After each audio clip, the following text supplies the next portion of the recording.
If you want to know how much influence you really have, ask yourself this: what happens to your ideas when you're not in the room?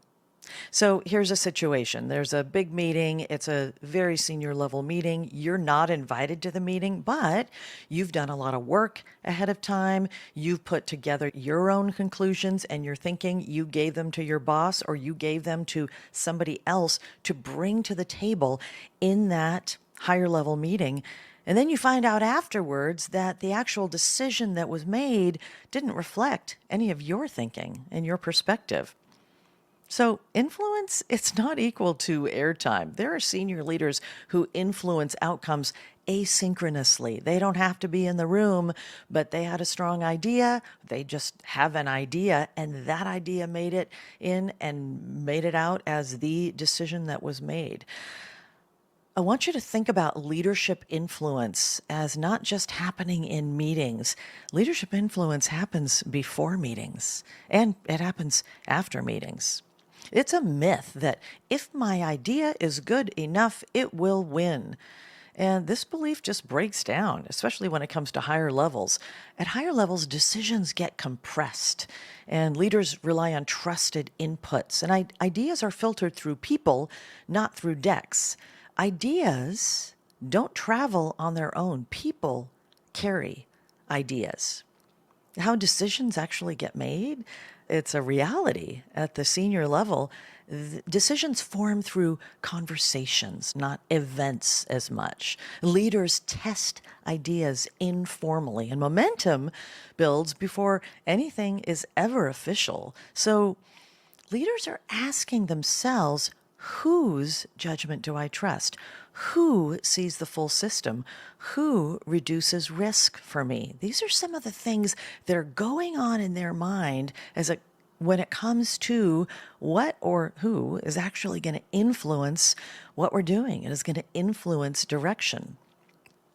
When we don't understand this, what winds up happening is that your work, if you're not in the room, your work is represented inaccurately. Your intent, it just gets diluted, and others are going to shape the narrative, and you're seen as downstream and not as strategic. I once worked with a director, and they had a proposal, and it kept getting reworked by other people in leadership meetings. And as we dug in, the issue wasn't really the idea. The issue is that no one really had context for why it mattered. And so by the time it reached the decision makers, it just sounded tactical instead of strategic. And the decision makers didn't really know her, where it had come from. And so it didn't land. I mean, these things in that particular proposal, it wound up not going anywhere. So, point of real frustration, which is why we talked about this topic, which is such an important one for being strategically influential in an organization. Now, the research is very strong on this, that leaders default to inputs that reduce their cognitive effort. Senior leaders are busy. They're running around. They've got a million things on their plate and they've got to run this organization. And so they are not going to happily dive into the things that are going to give them extra cognitive load and extra cognitive effort. They're going to trust voices that simplify complexity for them. Meaning when leaders are overloaded, they rely on people who make their decisions easier. The research shows that ideas gain traction when they're repeated by credible messengers, when they're framed consistently, and when they're socially reinforced. So you got to think about this. Influence is often borrowed before it's owned. It's not necessarily going to come from you. Can you borrow influence from others? Something to think about, because let me go on in the research at senior levels, judgment stands in for visibility. So leaders are going to ask not about your idea. They're going to ask about you. Can I use this person's thinking even when they're not present? Let me put it this way. If your thinking can't travel without you, your leadership hasn't scaled yet. I'm not even talking about your thinking in and of itself. I'm talking about you. So researchers examined this, and the question, and so much research has pointed to this, the question is, how do ideas spread, gain traction, influence decisions when the originator is not present? They've looked at senior decision making under time pressure, how leaders choose what input, whose input to rely on, how ideas are transmitted socially inside organizations, what happens to ideas as they move person to person. A lot of different studies show the same pattern.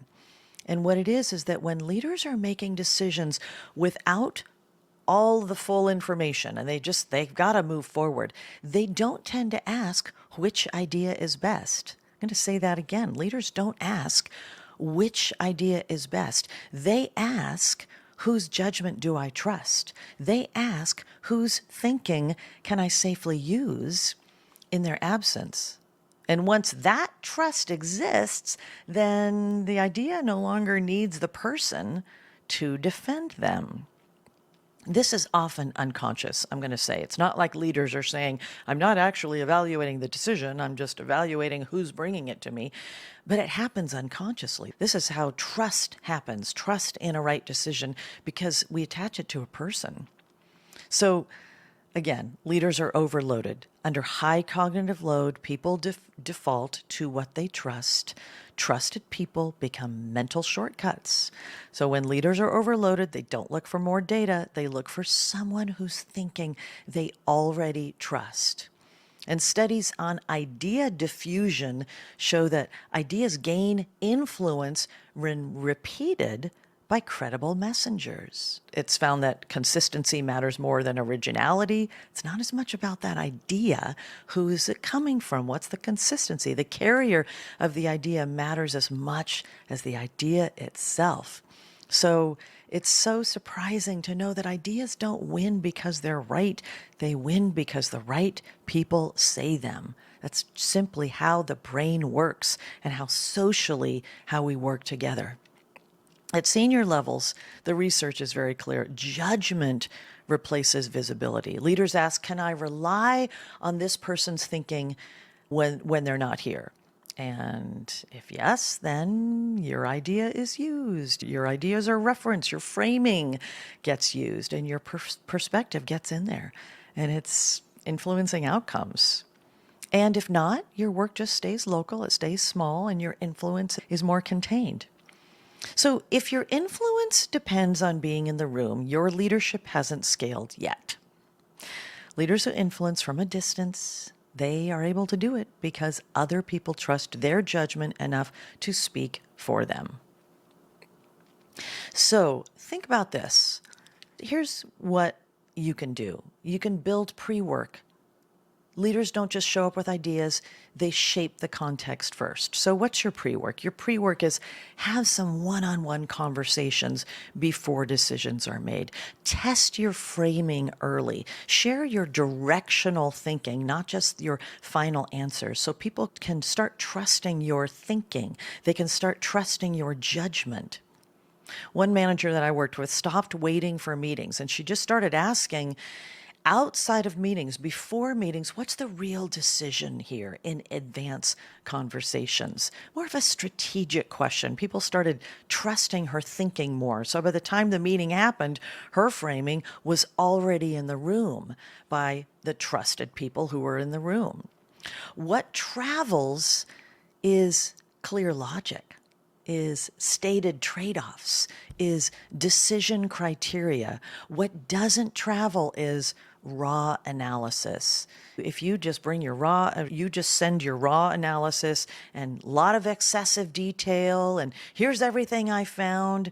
And if it's not well curated, it's your curated thinking that can go far in that room when you're not there. So that's what you want to bring to these trusted messengers so that it's something that is, again, you've got a trusted messenger in that room who is delivering this information, and you've shared it with them in a way that they can trust your judgment because you're bringing your thinking, you're bringing your framing, you're bringing your curating. So you want to say, here's how I'm thinking about this decision and why. And of course, you're amplifying your voice through those trusted stakeholders, those senior allies. You've got consistent messaging coming in through them. So you want to ask yourself, who regularly speaks into the decisions that I care about? What do they understand about my thinking? And if you have not fostered your relationships with those people, it's time to do that. They need to grow a trust in you. They need to hear your logic path, your reasonable thinking, how you arrive at things so that they trust you more. And then they get in the room, and because they're someone who's trusted and they trust you, your idea gets in there and it gets heard. I've seen leaders whose ideas carried weight, not because they were in the room, but because a respected senior person, a senior VP, said, well, this aligns with how so and so was thinking about it. So you're building relationships with the people that have a voice in those rooms. And you're fostering those relationships, and how you talk about and how you frame up your message and what you want to go into the decision that'll be made in that room. You do it in a curated way, in a way that really makes sense. Influence scales when leaders trust your discernment. So how do you grow that sense of your discernment? How do you show them that you have strong judgment? Well, you name risks without fear, without reactivity. You say no thoughtfully. You don't just say yes to everything. You recommend a path, not a smorgasbord, not an entire menu. A senior leader once told me, I don't need more options. I need to know what you'd do. And that was earlier in my career when I thought, oh, my job is to bring them all the options. And I was confused when they said, I want to know what you'd do. Because I remember I thought, well, I'm new here. Why would you care about what I do? But I understand it now. And it took me some time to get that they're looking for, you're the one closer to the work than they are. You're the one who has sifted deeply through all that raw data. So are you willing to step up and share your judgment and then to share that logic path of how you got there? So when you build your influence in this way, your ideas get to show up even when you don't, even when you're not in the room. Decisions that are made reflect your thinking, again, even when you're not there. And when that starts happening, you start getting pulled in earlier. And before you know it, you actually are there. You are in the room just because leaders are trusting your perspective, not just your work, not just your mountains and mountains of work, but your curated perspective about it. So you don't necessarily need to be present everywhere because your judgment already is. Leadership influence, it's not necessarily all about visibility. It's about trust, and it's about people's trust in your thinking. So ask yourself this week, who carries my thinking when I'm not in the room, and why? And have I given them a reason? Have I fostered that relationship? Have I shared my curated thinking that would make it more likely that they will carry my thinking, even when I'm not in the room?